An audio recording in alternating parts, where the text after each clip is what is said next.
जैसा कि आप इंग्लिश की जो टेक्स्ट बुक्स पढ़ते हो, टीचर के द्वारा आपको जो कुछ भी पढ़ाया जाता है और पढ़ाने के उपरांत इंग्लिश टेक्स्ट बुक्स के अंतर्गत कई प्रकार के डिफरेंट टाइप्स के आप सेंटेंसेस देखते हो।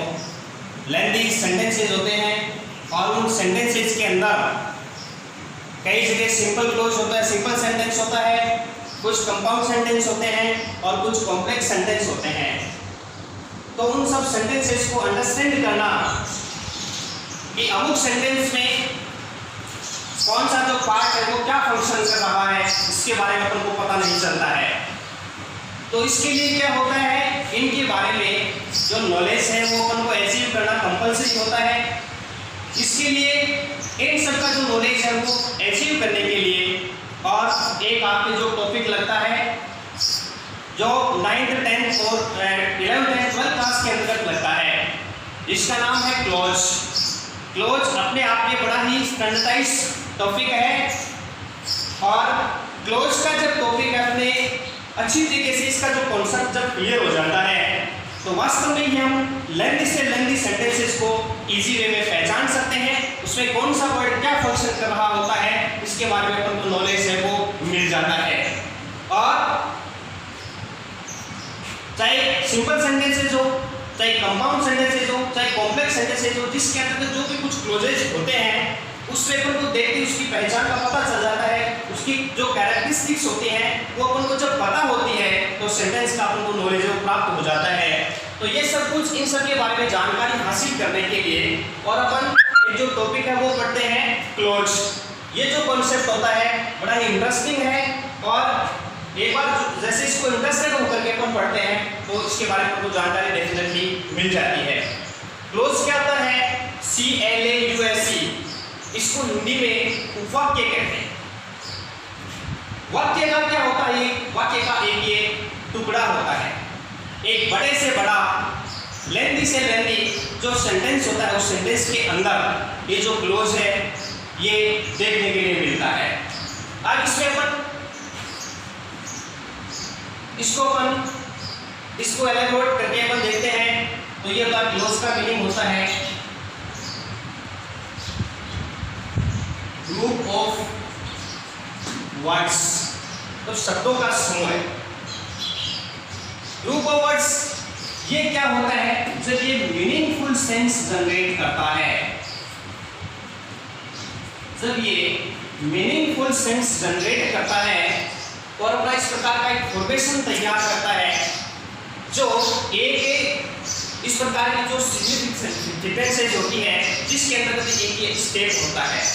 जैसे एक सेंटेंस होता है वो अपने आप में एक कंप्लीट फॉर्मेशन होती है और सेंटेंस के अंतर्गत क्लोज है ये एक स्टेप होता है। जैसे मान लो एक सेंटेंस होता है उसकी सबसे छोटी से छोटी जो इकाई होती है वो होती है वर्ड। वर्ड के बाद में आता है phrase,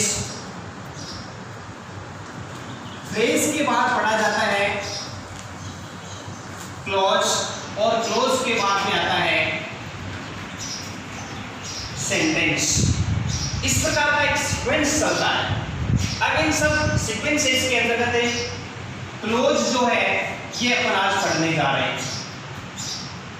first of all I want to express the definition of clause in the front of you because without expressing definition of it we cannot understand what is clause.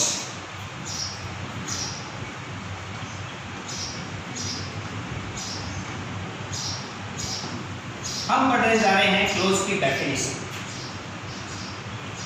Close की जो English में definition होती है वो होती है clause is a group of words that forms part of a sentence and contain a subject and a predicate itself. क्या होता है,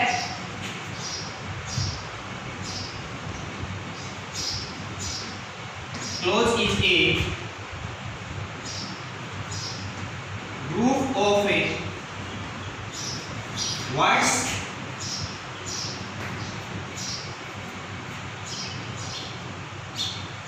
that forms a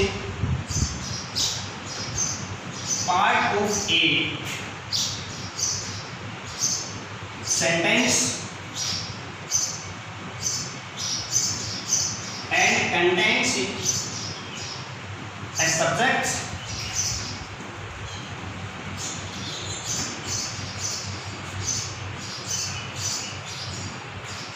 and a predicate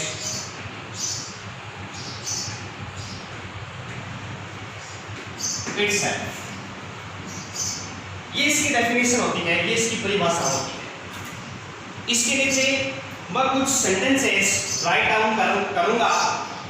उन सेंटेंसेस के दौरान, सेंटेंसेस के जरिए हम क्लोज की जो डेफिनेशन है उसको अंडरस्टैंड करेंगे, उनको समझेंगे। फॉर एग्जाम्पल, वाक्य स्पष्ट एक सेंटेंसेस डालता हूं, जो सेंटेंसेस कॉम्प्लेक्स सेंटेंस होगा। जैसे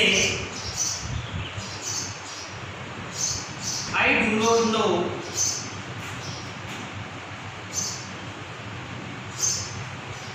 where she lives। For example, आपके समक्ष ये एक सेंटेंस है, अपने आप में ये एक कंप्लीट सेंटेंस है। और सेंटेंस क्या होता है? सेंटेंस एक अपने आप में कंप्लीट इंफॉर्मेशन है, वो जनरेट करता है, उसका अपना स्वयं का और एक कंप्लीट एक मीनिंगफुल सेंस होता है। इस सेंटेंसेस के अंदर अपन देखते हैं कि इसमें कौन सा जो सेंटेंस का पार्ट है वो किस प्रकार का क्लोज है। जैसे कि अपन ने सबसे पहले देखा कि close is a group of words. यहाँ तक पहले इसको समझते हैं कि क्लोज है वो शब्दों का एक समूह है, और शब्दों का एक समूह तो होता है, शब्दों के एक जो समूह होता है उसके अंदर क्या होना चाहिए? उसके अंदर that forms part of a sentence, जो एक सेंटेंस का भाग बनता है, and contains a subject and A predicate itself. Predicate और इसको अपन कह सकते हैं वर्ब, जिसके अंदर क्या होना चाहिए? सेंटेंस का एक ऐसा पार्ट है, शब्दों का एक ऐसा समूह है जिसमें अपना सब्जेक्ट हो और अपना उसमें प्रेडिकेट हो, अपना उसमें वर्ब हो। ये होने के उपरांत ही वो शब्दों का एक समूह जो होता है वो अपना एक मीनिंगफुल सेंस है वो जनरेट करता है। अदरवाइज शब्दों का एक इतना ही बड़ा समूह क्यों ना हो, यदि उसमें वर्ब नहीं होती है, भले उसमें सब्जेक्ट हो, यदि उसमें वर्ब नहीं होती है तो वो एक मीनिंगफुल सेंस है वो क्रिएट नहीं कर सकता। इसके लिए इस सेंटेंसेस के एंगल से मैं आपको इनकी जो डेफिनेशन है वो अंडरस्टैंड करवाना चाहूंगा। इसमें आता है सबसे पहले, जैसे आई डू नॉट नो, ये क्या है? इस सेंटेंस का एक पार्ट है। और उसके बाद वेयर शी लिव्स, इसमें वेयर है, ये कॉम्प्लेक्स कंजंक्शन है, ये कॉम्प्लेक्स कंजंक्शन है, और इसके ठीक बाद में है शी लिव्स। तो ये भी क्या है? सेंटेंस का एक अलग पार्ट है। तो इसमें अपन देखते हैं कि आई है वो इस ग्रुप ऑफ वर्ड्स का, इसके अंदर क्या है? इसमें ये सब्जेक्ट है, उसके बाद में डू नॉट नो ये वर्ब है, अर्थात ये प्रेडिकेट है। इसी तरीके से वेयर के ठीक बाद में और शब्दों का एक ऐसा समूह है जिस समूह के अंतर्गत सब्जेक्ट और वर्ब दोनों है। जैसे कि सी है तो सी एक सब्जेक्ट है और लिव्स है, ये क्या है? वर्ब है। अतः हम कह सकते हैं कि सेंटेंसेस के अंतर्गत दो क्लोजेस हैं। एक क्लोज है आई डू नॉट नो और दूसरा क्लोज है सी लिव्स। अब इसमें क्या करते हैं, जैसे इसका पूरे सेंटेंस का हिंदी ट्रांसलेशन करके अपन देखते हैं तो उसका हिंदी ट्रांसलेशन ये होता है कि मैं नहीं जानता वह जहां वह रहती है, मैं नहीं जानता जहां वह रहती है। परंतु ये जो सेंटेंस है इसके अंदर अपन जो क्लोजेस है उनका अलग अलग, जब सेंटेंस है इसका अलग अलग हिंदी ट्रांसलेशन किया जाए तो पहला जो क्लोजेस का हिंदी ट्रांसलेशन अपन करते हैं आई डू नॉट नो, मैं नहीं जानता। ये जो इस सेंटेंस का एक पार्ट है ये क्या कर रहा है? ये अपने आप का कंप्लीट मीनिंग जनरेट कर रहा है, और अपने आप की जो कंप्लीट मीनिंग जनरेट करता है वो स्वतंत्र रह करके अपना जो मीनिंग है वो निकालता है, वो होता है इंडिपेंडेंट क्लॉज। क्या बोलते हैं उसको? इंडिपेंडेंट क्लोज, यानी वो किसी अदर क्लोज पे डिपेंड नहीं करता है।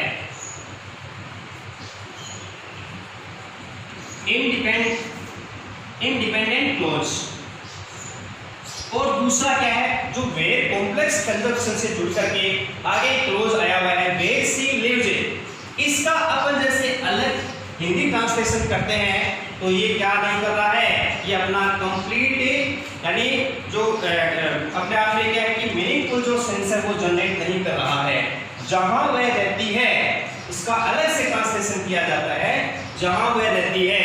अब ये क्या है, अपने आप का मतलब ये मीनिंगफुल सेंस जनरेट नहीं करती, अर्थात ये जो क्लोज है ये क्लोज इस पे मेन क्लोज के ऊपर अर्थात इंडिपेंडेंट क्लोज के ऊपर निर्भर करता है।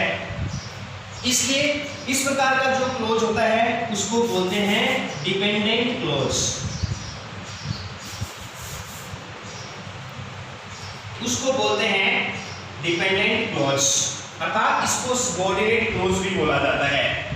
ये डिपेंडेंट और सबऑर्डिनेट क्लोज होते हैं अपने आप में, यानी फ्रीली अपना जो मीनिंग है वो स्वयं जनरेट नहीं करते हैं, ये मेन क्लोज पे डिपेंड होते हैं। तो इस प्रकार से ये होता है। अब यही जो कॉम्प्लेक्स कंजक्शन का कॉम्प्लेक्स सेंटेंस का जो एग्जांपल है ये दिया है, इसी सेंटेंस को आप सिंपल सेंटेंस में भी कन्वर्ट कर सकते हो। जैसे इसको मैं सिंपल सेंटेंस में कन्वर्ट करके आपको दिखाऊं तो उस मतलब सेंटेंसेस के अंदर एक ही सब्जेक्ट होगा और उसके बाद इसका प्रेडिकेट पार्ट होगा, अर्थात उसमें एक ही वर्ब होगी। जैसे इस सेंटेंस को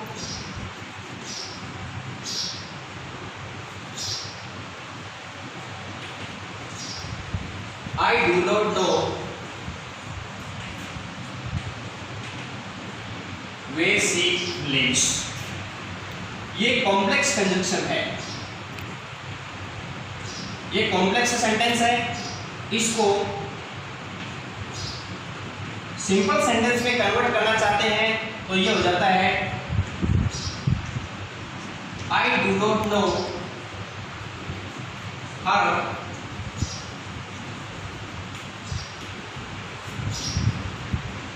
living place, I do not know her living place। इनका जो सेंस है वो सेम निकलता, इनका जो भाव है वो सेम निकलता है, इनके सेंस के अंदर किसी भी प्रकार का डिफरेंस वो नहीं है, परंतु इनका फॉर्मेशन चेंज हो गया।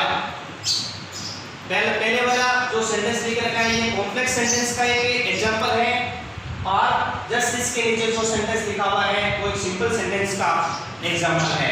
अब इस सेंटेंसेस के अंतर्गत आई है वो सब्जेक्ट है, देन नेक्स्ट क्या आई के बाद में डू नॉट नो ये यहाँ वर्ब है, अर्थात do not know her living, ये पूरा का पूरा जो मतलब सेंटेंस का पार्ट है ये क्या है, ये प्रेडिकेट है। इसलिए दोनों सेंटेंसेस का सेंस सेम है, परंतु इनको सिंपल और कॉम्प्लेक्स सेंटेंसेस के अंतर्गत अलग अलग इसको फॉर्मेशन को दिया जा सकता है, इनका फॉर्मेशन है वो चेंज है। अब अपन देखते हैं जैसे कि डिपेंडेंट और इंडिपेंडेंट क्लोज के बारे में यहाँ थोड़ी चर्चा हुई। अब उसके बाद में अपन देखते हैं types of close.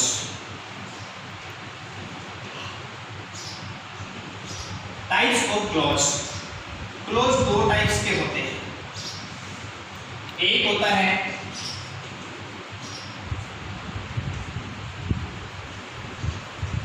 Dependent clause, then next is independent clause।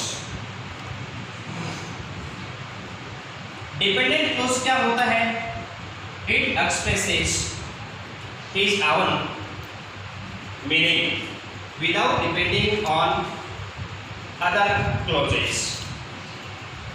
ये की कैरेक्टरिस्टिक होती है कि ये स्वयं अपना स्वयं का जो मीनिंग है वो जनरेट करता है, ये अपना अपने आप में कंप्लीट सेंस देता है, और इंडिपेंडेंट क्लोज होता है ये स्वयं कंप्लीट मतलब जो सेंस है वो नहीं देता है, ये मेन क्लोज पे डिपेंड होता है। इनको सबऑर्डिनेट क्लोज भी कहते हैं। अब इसके जैसे अपन एग्जांपल देखते हैं, कुछ अदर एग्जांपल्स देखते हैं तो इनमें आता है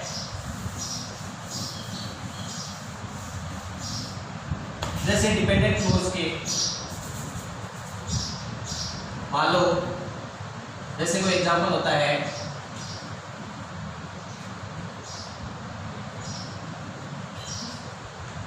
सी loves.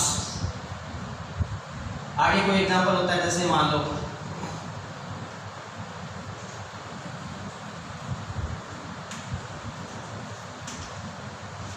I was taking breakfast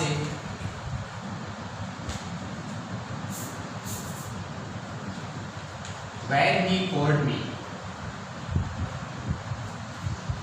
इसी तरीके से कुछ एग्जांपल और देता हूं, जैसे मान लो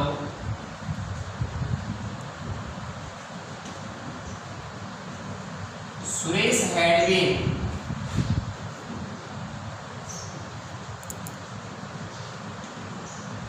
suffering from fever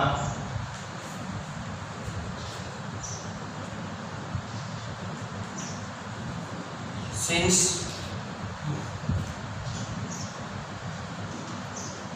last year when he received an invitation. आपके समक्ष दो तीन एग्जांपल्स दिए गए हैं। पहला जो एग्जांपल है सी लाव्स। इस सेंटेंस के अंतर्गत मात्र दो वर्ड्स हैं, एक है सी और दूसरा है लाव्स। तो उसमें आप ऑलरेडी समझ गए होंगे इसके अंतर्गत जो सी है वो सब्जेक्ट है और लाव्स है ये वर्ब है। इनका अपना मीनिंग है, वो कंप्लीट सेंस दे रहा है सी लाव्स, वह हंसती है। और नेक्स्ट थिंग सेकंड जो सेंटेंस है उसमें क्या है, I was taking breakfast when he called me. I was taking breakfast when he called me.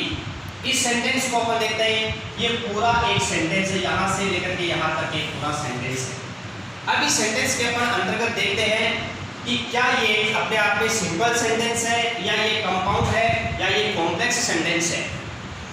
अब इसके अंदर देखने के लिए क्या होता है कि अपन को इन सब तीनों प्रकार के सेंटेंसेस की जो अलग अलग कैरेक्टरिस्टिक है उनका अपन को ध्यान रखना जरूरी होता है।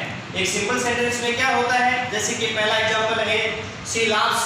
एक सिंपल सेंटेंस में एक उसका सब्जेक्ट होता है और इसके अंदर एक वर्ब होती है और उतना उनका जो कंप्लीट मीनिंग है वो निकलता है। और जैसे कि दूसरा ये एग्जांपल है, ये कॉम्प्लेक्स सेंटेंस का एग्जांपल है। कॉम्प्लेक्स सेंटेंसेस के अंदर क्या होता है कि उसके अंदर एक या एक से अधिक जो क्लोजेस होते हैं और वो किसी कॉम्प्लेक्स कंजक्शन से जुड़े हुए होते हैं। और जिन सेंटेंसेस के अंदर जैसे मान लो कोई कॉम्प्लेक्स कंजक्शन है वो लगा हुआ होता है तो वो कॉम्प्लेक्स सेंटेंस की कैटेगरी के अंतर्गत पढ़ा जाता है। जैसे मान लो सेंटेंस में आई वाज टेकिंग ब्रेकफास्ट, यहाँ तक अपन पढ़ते हैं आई वाज टेकिंग ब्रेकफास्ट, मैं नाश्ता ले रहा था। उसके आगे है कॉम्प्लेक्स कंजक्शन यहाँ लगा है, कॉम्प्लेक्स कंजक्शन लगा है व्हेन और उसके बाद में ही कॉल्ड मी। सबसे पहले आई वाज टेकिंग ब्रेकफास्ट से व्हेन ही कॉल्ड मी, तो आई वाज टेकिंग ब्रेकफास्ट के अंदर आई है वो सब्जेक्ट है, उसके बाद में वाज टेकिंग ये वर्ब है अर्थात वाज टेकिंग ब्रेकफास्ट है, ये यहाँ इनका प्रेडिकेटिव पार्ट है। उसके बाद व्हेन के ठीक आगे देखते हैं ही कॉल्ड मी, इसमें ही है वो सब्जेक्ट है और उसके बाद में कॉल्ड मी ये क्या है इनका प्रेडिकेटिव पार्ट है अर्थात कॉल्ड है वो वर्ब है और वी है वो कॉल्ड नाम कॉल्ड वर्ब का उसका ऑब्जेक्ट है। अब अपन इसका जैसे पूरे सेंटेंस का हिंदी ट्रांसलेशन देखते हैं कि जब उन्होंने मुझे पुकारा मैं नाश्ता कर रहा था। अब अपन को देखना कि इसमें कौन सा डिपेंडेंट क्लोज है और कौन सा इंडिपेंडेंट क्लोज है। एक कॉम्प्लेक्स जो सेंटेंस का एग्जांपल होता है उसके अंतर्गत और निश्चित रूप से इंडिपेंडेंट जो क्लोज है वो होता है। तो इसमें अपन देखते हैं कि आई वाज टेकिंग ब्रेकफास्ट, ये इतना मतलब सेंटेंस का जो पार्ट है वो डिपेंडेंट क्लोज है। क्योंकि इंडिपेंडेंट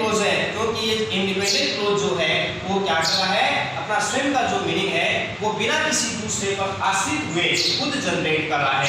भले ही इस सेंटेंस के इतने पार्ट को अपन यहाँ से जैसे रिमूव कर देते हैं, हटा देते हैं, तो इतना जो पार्ट है इधर वाला वो अपना स्वयं का जो मीनिंग है वो फ्रीली क्या कर रहा है, जनरेट कर रहा है। बट यहाँ से ये हटा देते हैं और वेरी कोल्ड में इतना जब मतलब ये सेंटेंस अपन रखते हैं तो ये सेंटेंस क्या कर रहा है, अपना जो मतलब सेंस है वो सही तरीके से फुलफिल नहीं कर रहा है, ये कंप्लीटली मतलब सेंस जनरेट नहीं कर रहा है। इसलिए क्या होता है, ही कोल्ड मी अर्थात व्हेन ही कोल्ड मी, ये जो यानी डिपेंडेंट क्लोज है, ये जो सबऑर्डिनेट क्लोज है, ये क्या होता है, मोनोमैन क्लोज के ऊपर अर्थात इंडिपेंडेंट क्लोज के ऊपर ये डिपेंड करता है, इसलिए इसको सबऑर्डिनेट क्लोज, इसको आश्रित उपवाक्य कहते हैं। ये अपना स्वयं का जो मीनिंग है वो कंप्लीटली जनरेट नहीं कर सकता है। इसी प्रकार से अगला जो सेंटेंस आया है, Suresh had been suffering from fever since last year when he received an invitation. ठीक, ये जो दूसरा जो सेंटेंस है इसी तरीके से तीसरा सेंटेंस है, इसी के अंतर्गत क्या है कि Suresh had been suffering from fever since last year. यहाँ तक मतलब ये जो अपना क्लोज है ये सिंपल क्लोज है, इंडिपेंडेंट क्लोज है, अपना स्वयं का मीनिंग ये बिना किसी मतलब अदर सेंटेंस पे डिपेंड हुए निकाल सकता है। परंतु when he received an invitation, ये क्या है, ये सबऑर्डिनेट क्लोज है, ये डिपेंडेंट क्लोज है जो मेन क्लोज पे डिपेंड करता है, इसको सबऑर्डिनेट क्लोज बोला जाता है, इनको डिपेंडेंट क्लोज ही बोला जाता है। तो इसी प्रकार से अपन को क्या करना होता है, किसी भी लेंथी से लेंथी अर्थात छोटे से छोटे सेंटेंसेस के अंतर्गत अपन इनका अलग अलग मतलब वर्ड्स का जो फंक्शन है वो देखते हैं, और वर्ड्स का फंक्शन देखने के उपरांत अपन को पता चलता है कि ये किस प्रकार का सेंटेंस है, ये कंपाउंड सेंटेंस है या कॉम्प्लेक्स सेंटेंसेस है। जैसे कि आगे मैं आपको एक कंपाउंड सेंटेंस का एग्जांपल बताता हूं।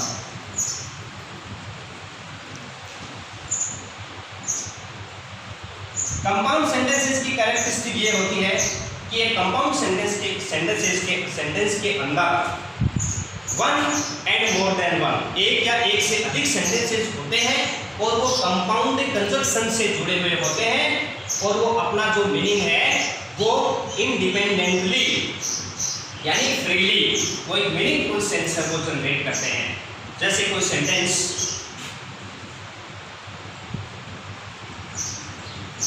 Raman is reading and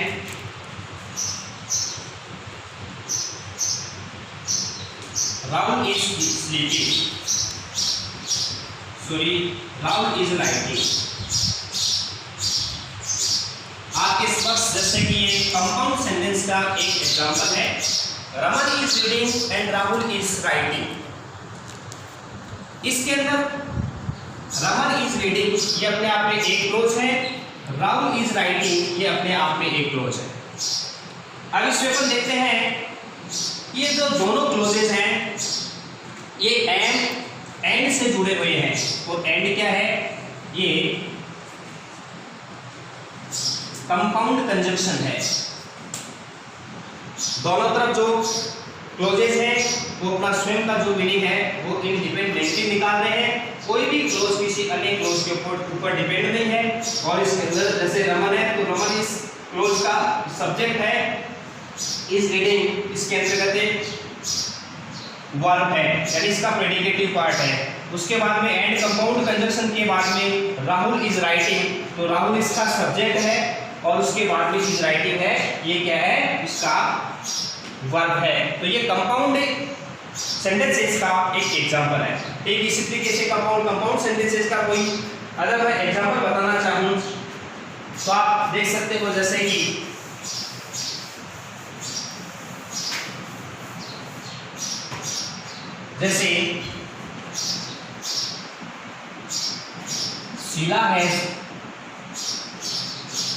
Sheila has been writing a letter, but Sheila has been writing a letter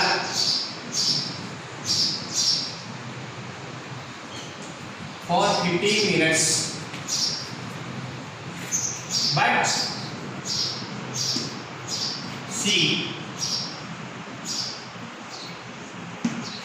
has not completed it yet। जैसे कि ये एग्जांपल है, Sheela has been writing a letter for 15 minutes but she has not completed it yet. अब इस sentence के अंदर एक word आया हुआ है और वो वर्ड है बट। और बट क्या है? ये कंपाउंड कंजक्शन है। बट कंपाउंड कंजक्शन से इसमें दो क्लोजेज जुड़े हुए हैं। एक बट से पहले है Sheela has been writing a letter for 15 minutes। Sheela 15 minute से एक पत्र लिख रही है।